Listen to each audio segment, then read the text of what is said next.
I was going to say that SEO with Fat Joe is as peaceful as this, but then the birds are all having fights. Did you know that Google personalizes many searches by city and Also Asked is the only tool to access live People Also Ask data at city level? Try for free at alsoasked.com. Tired of SEO guesswork?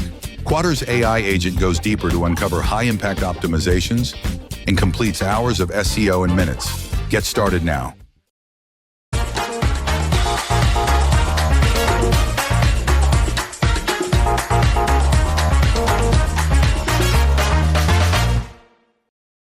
Hi Brighton, how are you?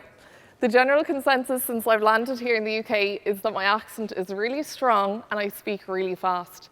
So with that, I'm going to try to give this talk with a lot of clarity. Who here set out to be an SEO from a young age? Not because it isn't a brilliant career choice, but I guess the majority of us would answer no. It's funny, I was maybe a year into my career as an SEO when a new colleague asked me where I'd come from and if SEO was just something I fell into. I'm yet to meet someone who didn't just fall into SEO. And he was right, because I was someone who very much fell into SEO. I started out in college studying, or university as you say here, studying applied biology, where we spent the majority of our degree in laboratories running experiments, where we'd do things like run 2 tests side by side, one with a static component and some with variables to test the outcome on the end result. And on the weekends, I worked in a hotel.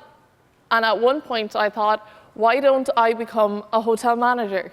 So I did. I went back to university and I studied hotel management. And one day, my friend said to me, why do you need a degree to put plates on a table? And hotel management was anything but that. Yes, there were practical elements, but at its core, it was the art and science of people. It was knowing the psychological cues that caused a positive experience in a guest's mind. It was standing beside them at some of the most pivotal moments of their life and showing them that you cared. SEO was the art and science of people. And then I became an SEO. And at first I was enamored by things like clicks and impressions until Report Week. I'm sure everyone here knows Report Week. I was really early in my career and I submitted a report I thought was brilliant. Core rankings for key products, clicks were up, impressions up, but the client was not up. After overheads, we pretty much break even, if not at a loss. But you're ranking #1, I thought.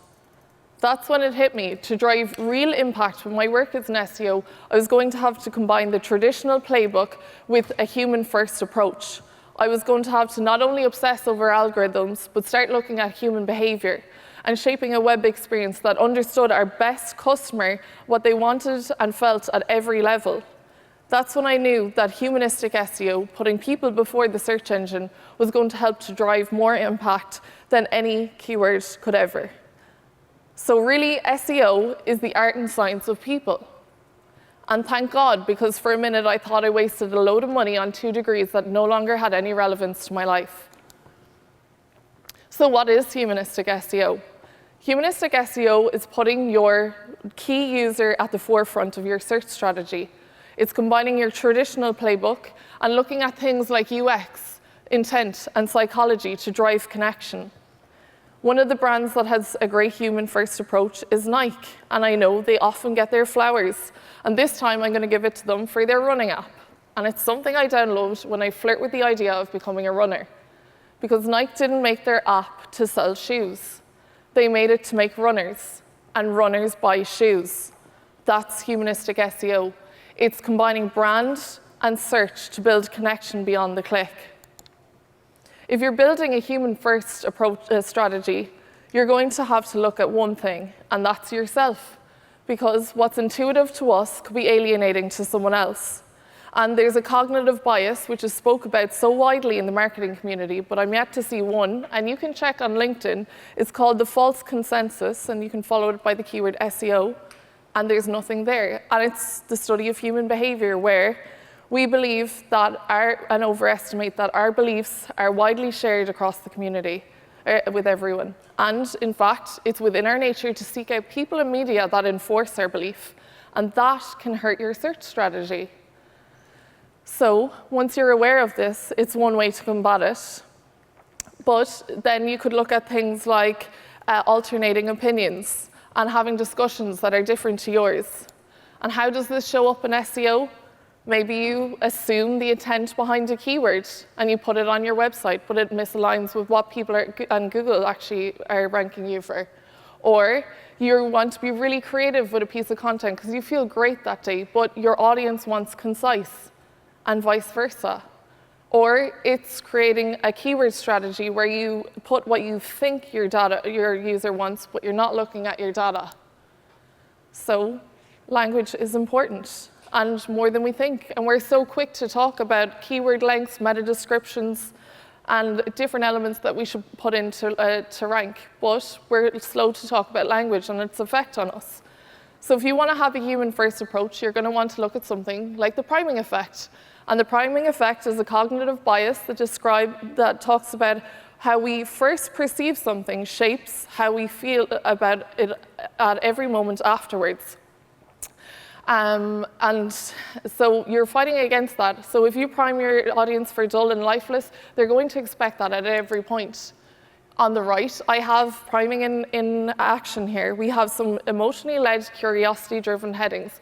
And on the left, we have, I hope I got right and left, yeah. We have some keyword-driven, less curiosity-driven title tags. And from platforms like TikTok, we can see that people they don't just want polished, they want personality. And we're yet to see that translate to the web. So when you're creating your strategy, you still need to incorporate the traditional playbook. We still need to speak Google's language. So, because visibility, keywords get us found, but engagements get us clicks. Things like emotionally driven keywords get people to lean in. If you tell a story, you have a chance to connect. And if you connect, you keep someone on your web page for longer. And that translates into SEO, because if that user behavior is there where they're spending time on your website, it says, hey, this is a good result, you should show it more. And they do. So again, on language, if you're sitting there thinking, okay, I need to think more about my language, there's something you can look at called psycholinguistics. And psycholinguistics is the study of language and how it shapes how you feel, think, and act. And I didn't first hear about this in the digital marketing industry. I first heard about this on a sales course, randomly, years and years ago, with esteemed author and hotelier Connor Kenny. Connor said, don't use "our" in hotel copy. Don't be overly descriptive of your backstory and where the staff came from and why they built the bar. It causes distance. You should use open language that allows the user to imagine that the property is theirs, to place themselves there. And psycholinguistics isn't just present in that moment. I've seen it in branding as well. Spanx. I'm sure a lot of people here know Spanx. The CEO of Spanx called Spanx Spanx because it incorporated the K sound. And in comedy, the K sound is known to cause laughter with the audience. So the CEO chose that keyword because she wanted to cause positive sentiment with her brand. The limits of my language mean the limits of my world. I love this quote because it's not just poetic, it's practical. I remember years ago, I worked on a highly luxurious hotel property in central London. At the time, I was living in a multi-house share in Ireland, which unfortunately was a far cry from central London luxury. And we had to look at keywords for their offers page. So I looked up things like hotel deals London and hotel offers London. Because honestly, that's what I would have looked up if I was searching for a hotel offer in London. And the brand manager was very quick to remind me that their perfect guest had no problem with spending 10 grand minimum per stay. It meant that I wasn't the target audience, and I nearly limited that client by projecting my own experience onto their website. And for most of you, this is common knowledge. But I still log on to websites today and see this misconnect between the target audience and their language. It's something at SimLocal that we are very conscious of and want to build towards to make a web experience that speaks to everyone. And while I can't speak about the full campaign, you can follow our head of SEO, Sarah Fitzpatrick, on LinkedIn, and she may share updates as we work through it. But basically, what I can say is we looked at our data and we noticed that there was a little bit of an underrepresentation in one demographic. And we asked ourselves why? Why aren't they our customer? So we went to our staff, and some of them went and spoke with their family that were within this demographic, and they asked how they felt about eSIMs, how they felt about conversations around money and travel. And what we got back was that they felt that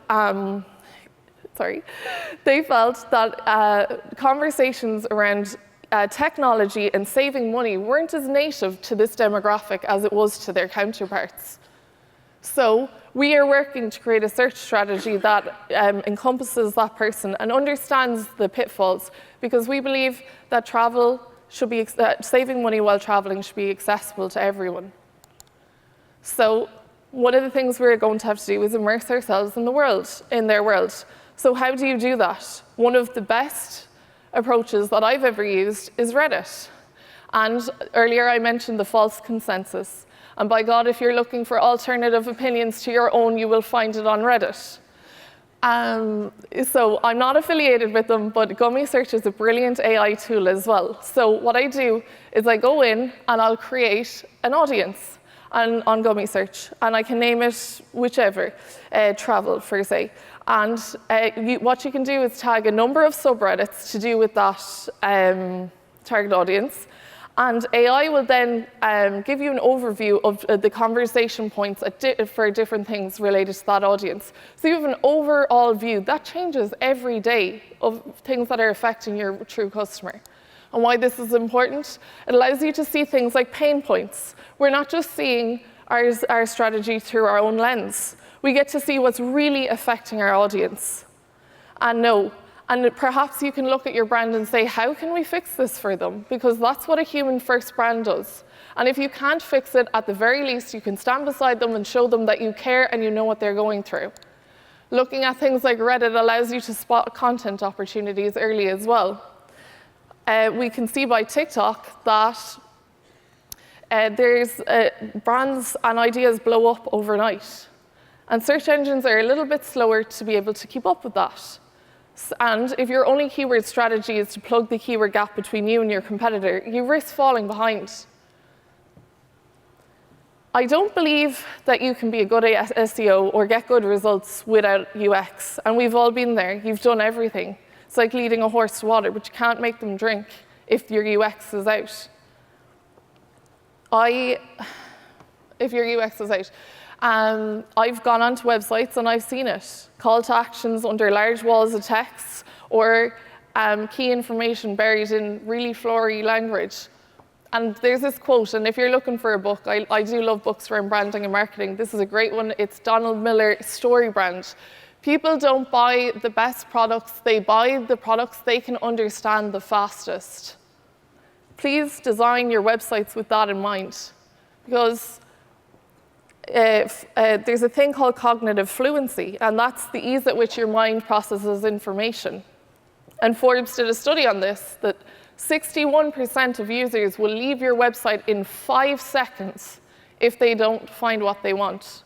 And as marketers, we're fighting against those 5 seconds every time you land someone on your webpage.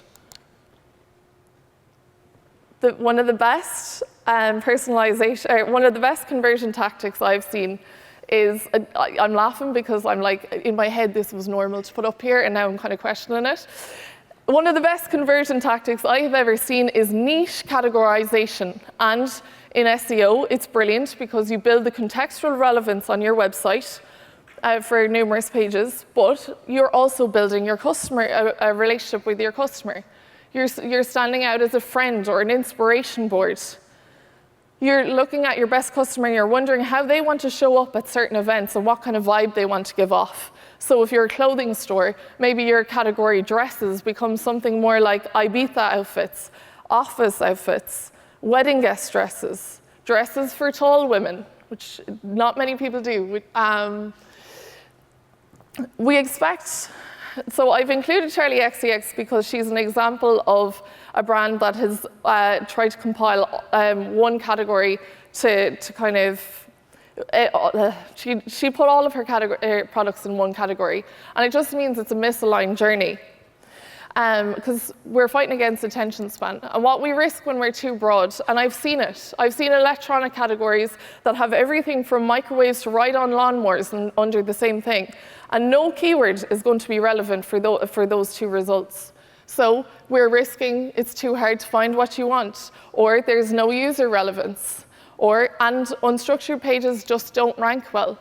So to recap, and it's another line from Donald Miller's book, we need to reduce the calories it takes for someone to understand your product and what they're taking away.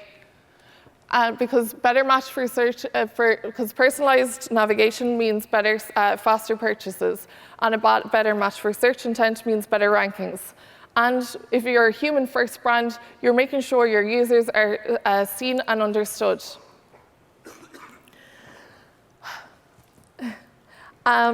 Every drop-off isn't disconnect.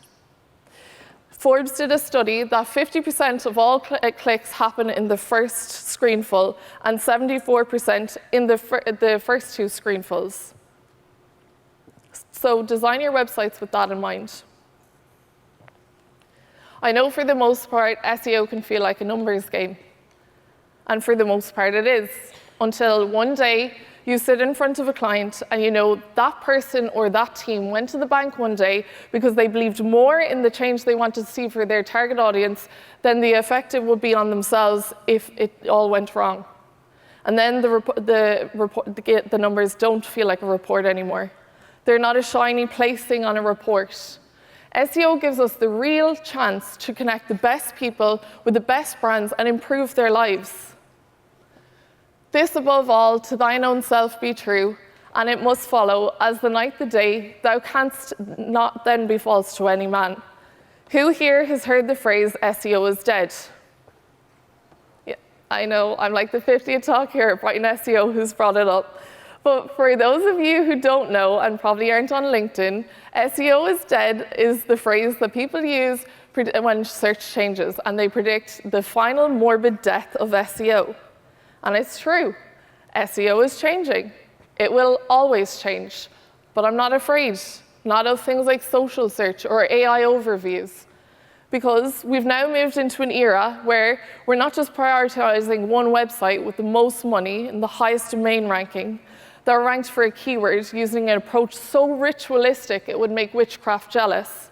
We have opportunities to connect brands with people who've taken the time to have content-driven and engagement-like content. And I feel like that gives us freedom. Freedom to be more individualistic, freedom to be more creative in our approach. And I think that's amazing, because just like the Shakespeare quote, if we're true to ourselves and how we want to show up as a brand, and we truly understand the world that our best customer lives in and care about it, we will win. Thank you so much.